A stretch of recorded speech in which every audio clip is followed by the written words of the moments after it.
ان میں اضافہ ہو رہا ہے، پیٹرول کی قیمتیں آپ کے سامنے ہیں اور ہر چیز مہنگی ہو رہی ہے۔ یو اے ای سے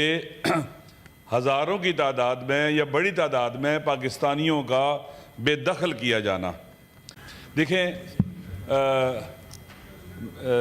چیئر پرسن صاحبہ کہ محنت قرآن مجید میں خداوند متعال نے مسلمانوں کو مخاطب کر کے کہا لا تبخسوا الناس اشیاءہم، لوگوں کے کام کی چیزوں کی قدر و قیمت اور ویلیو مت کم کرو، اسے اہمیت دو۔ محنت اہمیت کی حامل ہے۔ اس وقت آپ جانتی ہیں کہ پاکستان اکنامیکلی کرائسس کا شکار ہے، مہنگائی بڑھ رہی ہے، غربت بڑھ رہی ہے اور مشکلات دن بدن ان میں اضافہ ہو رہا ہے، پیٹرول کی قیمتیں آپ کے سامنے ہیں اور ہر چیز مہنگی ہو رہی ہے۔ پاکستان کی ایکسپورٹ کے حوالے سے بھی مشکلات ہیں۔ پاکستان کی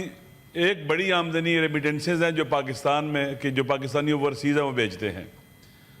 اور بالخصوص خلیجی ممالک میں پاکستانیوں کی بڑی تعداد ہے۔ یہ محنتی لوگ ہیں،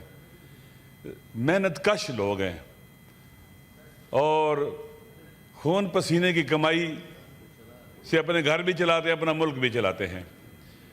ان کی لک آفٹر، ان کی دیکھ بھال، ان پر توجہ دینا، ان کے حقوق کی حفاظت کرنا، ان کو سپورٹ کرنا، یہ ہماری حکومت کی بھی ذمہ داری ہے اور ہم سب کی ذمہ داری ہے۔ اس وقت جو ایک انسانی مسئلہ بنتا چلا جا رہا ہے، یو اے ای سے ہزاروں کی تعداد میں یا بڑی تعداد میں پاکستانیوں کا بے دخل کیا جانا۔ جو میرے پاس معلومات ہے، جنہوں نے میرے ساتھ رابطہ کیا ہے، تقریباً 2000 کے قریب، پونے 2000 کے قریب لوگ ہیں جن کے میرے پاس پاسپورٹ نمبر بھی ہیں، سب کچھ بھی ہے۔ ان کے اربوں روپے وہاں رہ گئے ہیں، ان کی سرمایہ پیسہ تھا، کاروبار تھا، رہ گیا وہاں پر، اور ان کو جب وہاں سے بے دخل کیا گیا ہے، بعض اوقات قانونی جو ضابطے ہیں وہ بھی پورے نہیں کیے گئے۔ پہلی تو توہین کی گئی ہے، گرفتار کیا جاتا ہے، پھر وہاں پر جس طرح سے ان کے رکھا جاتا ہے، تفتیش کی جاتی ہے، وہ بھی غیر انسانی ہے۔ اسی طرح سے پھر جب انہیں وہاں سے نکالا جاتا ہے، ان کے وہاں کاروبار ہے، بزنس ہے، بینکوں میں اکاؤنٹس پڑے ہوئے بالکل وہی رہ گئے، یہ وہاں سے آگے ہیں، اور پاکستانیوں کی خون پسینے کی کمائی کا اربوں روپیہ وہاں پر پڑا ہوا ہے۔ میری گزارش یہ ہے کہ ہماری حکومت کو چاہیے کہ اس حوالے سے اقدامات کرے اور ان پاکستانیوں کو جو محروم علاقوں سے بھی ہیں، بہت سے لوگ جو ہے وہ کرم ڈسٹرکٹ کرم سے ہیں، جنوبی پنجاب کے علاقوں سے ہیں، اسی طرح سے بات پڑھے لکھے لوگ بھی ہیں، شہروں سے بھی ہیں، اچھے لوگ ہیں، لیکن ان کو وہاں سے جس طرح سے نکالا جا رہا ہے،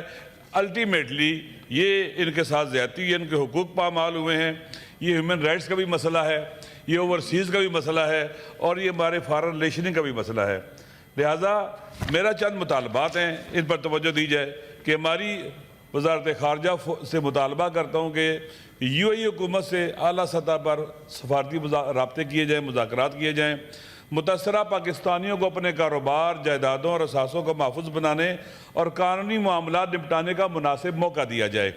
زیر حراست پاکستانیوں کی رہائی اور انہیں قانونی معاونت فراہم کی جائے۔ وہاں بہت سے پاکستانی بھی انہوں نے پکڑے ہوئے ہیں۔ مزید بے دخلیوں کی روک تھام کے لیے مؤثر حکمت عملی اختیار کی جائے، متاثرہ خاندانوں کے لیے خصوصی معاونت اور قانونی امدادی سیل قائم کیا جائے، اس معاملے پر ایوان کو اعتماد بھی لیا جائے اور مستقل سفارتی رابطہ کاری کو یقینی بنایا جائے۔ چیئر پرسن صاحبہ، یہ پاکستانی سارے شہری ہیں اور ہم سب کی ذمہ داری ہے، ریاست کی آئینی، اخلاقی اور قومی ذمہ داری ہے کہ وہ ان کے تحفظ، ان کی عزت، ان کے روزگار اور ان کے بنیادی حقوق کی پاسداری کرے۔ یہ قومی اسمبلی کے اندر بھی ایک جمع کرایا گیا ہے، ایک رپورٹ جمع کرائی گئی ہے۔ گزشتہ 5 سال میں گلف کنٹری سے 1,64,000 پاکستانیوں کو ڈپورٹ کیا گیا ہے۔ یہ بہت بڑی تعداد ہے اور یہ آفیشلی جمع کرایا گیا، میرے پاس یہ پیپر ہے۔ لہٰذا میری گزارش یہ ہے کہ اس حوالے سے اہمیت دی جائے۔ دیکھیں، پاکستانی باہر جتنے بھی ہیں وہ ہمارے لیے بہت اہمیت کے حامل ہے، ہر لحاظ سے ان کی کمائی حقیقت میں خون کی طرح پاکستان کی اقتصادی بدن میں کی رگوں میں دوڑتی ہے، اور اس کو توجہ نہ دینا اور خدا نہ خواستہ اور اسی طرح سے سلسلے کو آگے بڑھتے رہنے دینے سے نقصانات ہو رہے ہیں، اور آپ کے توسط سے حکومت کی توجہ چاہتے ہیں کہ مہنگائی کے اس دور میں، غربت کے اس دور میں کتنے گھر جو ہے وہ اس وقت بے روزگار ہو جائے، غربت کی طرف چلے جائیں گے، ہزاروں لوگ وہاں سے آ رہے ہیں، اور اس کا نقصان پاکستان کو ہوگا، ہم سب کو ہوگا۔ اس لیے ہم سب کی ذمہ داری ہے کہ اس مسئلے کو حل کرنے کے لیے مناسب اقدامات کیے جائیں۔